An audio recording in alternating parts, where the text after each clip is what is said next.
ओम शांति। बाबा कहते, बाप की याद से बुद्धि स्वच्छ बनती है, दिव्य गुण आते हैं। इसीलिए एकांत में बैठ अपने आप से पूछो कि दैवी गुण कितने आए हैं। सबसे बड़ा असुरी गुण कौन सा है जो बच्चों में नहीं होना चाहिए? उत्तर, सबसे बड़ा असुरी अवगुण है किसी से रफ टफ बात करना, कटु वचन बोलना। इसे ही भूत कहा जाता है।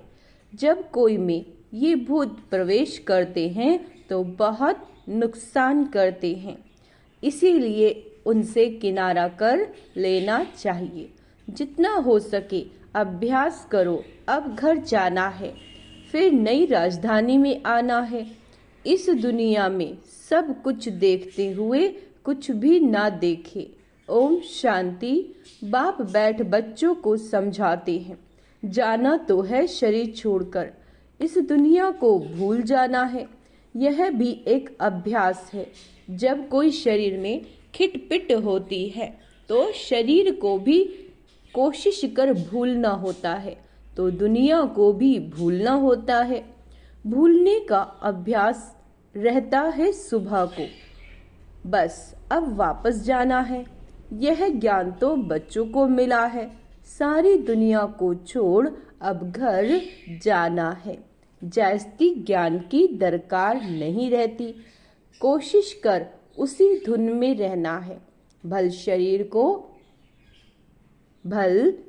को कितनी भी तकलीफ होती है, बच्चों को समझाया जाता है कैसे अभ्यास करो, जैसे कि तुम हो ही नहीं।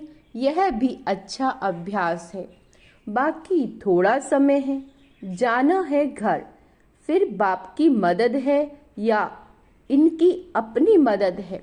मदद मिलती जरूर है और पुरुषार्थ भी करना होता है। यह जो कुछ देखने में आता है वह है नहीं। अब घर जाना है। बाबा कहते, वहां से फिर अपनी राजधानी में आना है। पिछाड़ी में यह दो बातें जाकर रहती हैं, जाना है फिर आना है। देखा जाता है इस याद में रहने से शरीर के रोग जो तंग करते हैं वो ऑटोमेटिकली ठंडे हो जाते हैं। वह खुशी रह जाती है। खुशी जैसी खुराक नहीं। इसीलिए बच्चों को भी यह समझाना पड़ता है। बच्चे, अब घर चलना है, स्वीट होम में चलना है। इस पुरानी दुनिया को भूल जाना है। इसको कहा जाता है याद की यात्रा। अभी ही बच्चों को मालूम पड़ता है।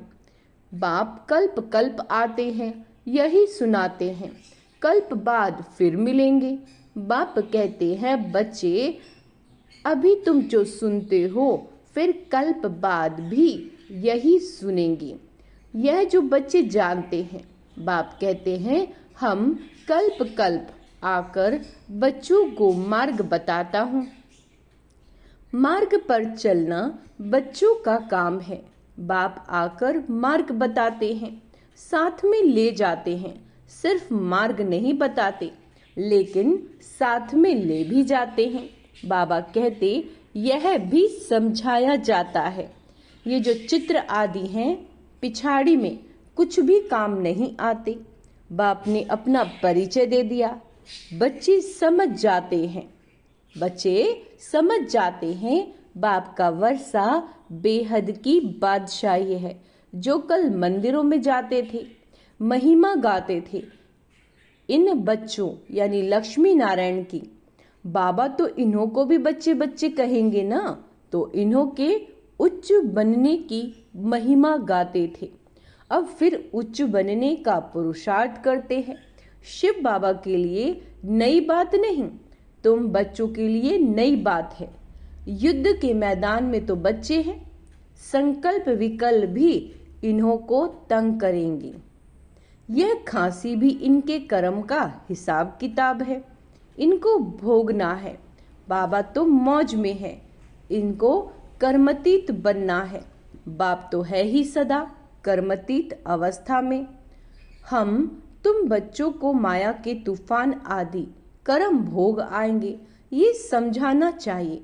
बाबा तो रास्ता बताते हैं, बच्चों को सब कुछ समझाते हैं।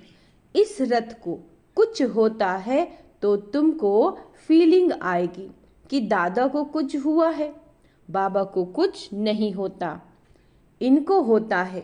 ज्ञान मार्ग में अंधश्रद्धा की बात नहीं होती। बाप समझाते हैं, मैं किस तन में आता हूँ, बहुत जन्मों के अंत के पतित तन में मैं प्रवेश करता हूँ। दादा भी समझते हैं, जैसे और बच्चे हैं मैं भी हूँ। दादा पुरुषार्थी है, संपूर्ण नहीं है। तुम सब प्रजापिता ब्रह्मा के बच्चे ब्राह्मण पुरुषार्थ करते हो विष्णु पद पाने के लिए। लक्ष्मी नारायण कहो, विष्णु कहो, बात तो एक ही है। बाप ने समझाया भी है, आगे नहीं समझाते थे। न ब्रह्मा विष्णु शंकर को, न अपने आप को समझाते थे। अभी तो बाप को ब्रह्मा विष्णु शंकर को देखने से बुद्धि में आता है, यह ब्रह्मा तपस्या करते हैं, वही सफेद ड्रेस है। कर्मतीत अवस्था भी यहाँ होती है। इन एडवांस तुमको साक्षात्कार होता है, यह बाबा फरिश्ता बनेंगे। तुम भी जानते हो हम कर्मतीत अवस्था को पाकर फरिश्ते बनेंगे। नंबर वार जब तुम फरिश्ते बनते हो तब समझते हो कि अब लड़ाई लगेगी। कब पता चलता है? जब हम फरिश्ते बन जाते हैं, आत्मा की स्थिति फरिश्ता स्वरूप की हो जाएगी, तब बाबा कहते तब तुम समझ जाओगी कि अब लड़ाई लगेगी। मरवा मौत मल्लू का शिकार, ये बहुत ऊंच अवस्था है। बच्चों को धारण करनी है। यह भी निश्चय है कि हम चक्र लगाते हैं और कोई इन बातों को समझ न सके। नया ज्ञान है, फिर पावन बनने के लिए बाप याद सिखलाते हैं। यह भी समझते हो बाप से वर्षा मिलता है, कल्प कल्प बाप के बच्चे बनते हैं। 84 का चक्र लगाया है। कोई को भी तुम समझाओ तुम आत्मा हो, है ना। परम पिता परमात्मा बाप है। अब बाप को याद करो तो उनकी बुद्धि में आएगा दैवी प्रिंस बनना है तो इतना पुरुषार्थ करना है, विकार आदि सब छोड़ना है। बाप समझाते हैं बहन भाई भी नहीं, भाई भाई समझो और बाप को याद करो तो विकर्म विनाश होंगे और कोई तकलीफ नहीं। पिछाड़ी में कोई बातों की दरकार नहीं पड़ेगी, सिर्फ बाप को याद करना है, आस्तिक बनना है, ऐसा सर्वगुण संपन्न बनना है। लक्ष्मी नारायण का चित्र बड़ा एक्यूरेट है। सिर्फ बाप को भूल जाने से दैवी गुण धारण करना भी भूल जाते हैं। बच्चे एकांत में बैठ विचार करो, बाबा को याद करके हमको ये बनना है, यह गुण धारण करना है। बात तो बहुत छोटी है। बच्चों को कितनी मेहनत करनी पड़ती है, कितना देह अभिमान आ जाता है बच्चों में। बाबा कहते देही अभिमानी बनो, अर्थात स्वयं को शरीर नहीं आत्मा समझो। बाप से ही तो वर्षा लेना है, बाप को याद करोगे तभी तो किचड़ा निकलेगा। बच्चे जानते हैं अभी बाबा आया हुआ है, ब्रह्मा द्वारा नई दुनिया की स्थापना कर रहे हैं। तुम बच्चे जानते हो स्थापना हो रही है। इतनी सहज बात भी तुम्हारी बुद्धि से खिसक जाती है। एक अलफ, अलफ यानी अल्लाह, बेहद के बाप से बादशाही मिलती है। बाप को याद करने से तुम्हें नई दुनिया याद आएगी। अबलाएं कुब्जाएं भी बहुत अच्छा पद पा सकती हैं, सिर्फ अपने को आत्मा समझ। अंडरलाइन करेंगे, सिर्फ अपने को आत्मा समझ बाप को याद करो। बाप ने तो रास्ता बताया है, कहते हैं अपने को आत्मा निश्चय करो। बाप की पहचान तो मिली, बुद्धि में बैठ जाता है अब 84 जन्म पूरे हुए। घर जाएंगे, फिर आकर स्वर्ग में पाठ बजाएंगे। ये प्रश्न नहीं उठता कि कहाँ याद करूं, कैसे करूं। बुद्धि में है ना, बुद्धि में है कि बाप को याद करना है। बाप कहाँ भी जाए, तुम भी उनके ही बच्चे हो ना। बेहद के बाप को याद करना है, शिव पिता को। यहाँ बैठे हो तो तुमको आनंद आता है, सम्मुख बाप से मिलते हो। मनुष्य मूंझ जाते हैं कि शिव बाबा की जयंती कैसे होगी। यह भी समझते नहीं कि शिवरात्रि क्यों कहा जाता है। श्री कृष्ण के लिए समझते हैं, है ना, रात को जयंती होती है, परंतु इस रात्रि की बात नहीं है। वह आधा कल्प की रात पूरी होती है, फिर बाप को आना पड़ता है। अंडरलाइन करेंगे, जब आधा कल्प रात पूरी हो जाती है तब बाबा को आना पड़ता है। बाबा आता किस लिए है? नई दुनिया की स्थापन करने के लिए। बहुत सहज है। अच्छा, बच्चे खुद समझते हैं, सहज है। दैवी गुण धारण करने हैं, नहीं तो 100 गुना पाप हो जाता है। मेरी निंदा कराने वाले उच्च ठोर पा नहीं सकेंगे। बाप की निंदा कराएंगे तो पद भ्रष्ट हो जाएगा। बहुत मीठा बनना चाहिए, रफ टफ बात करना ये दैवी गुण नहीं है। समझना चाहिए ये असुरी अवगुण है। प्यार से समझाना होता है, ये तुम्हारा दैवी गुण नहीं है। यह भी बच्चे जानते हैं। अभी कलयुग पूरा होता है, ये है संगम युग। मनुष्यों को तो कुछ पता नहीं, कुंभकर्ण की नींद में सोए पड़े हैं। समझते हैं 40,000 वर्ष पड़े हैं कलयुग के, है ना। क्या सोचते हैं लोग बाग? अभी तो 40,000 साल पड़े हैं कलयुग खत्म होने। बाबा कहते हम जीते रहेंगे और सुख भोगते रहेंगे, ऐसे वो आत्माएं सोचती हैं।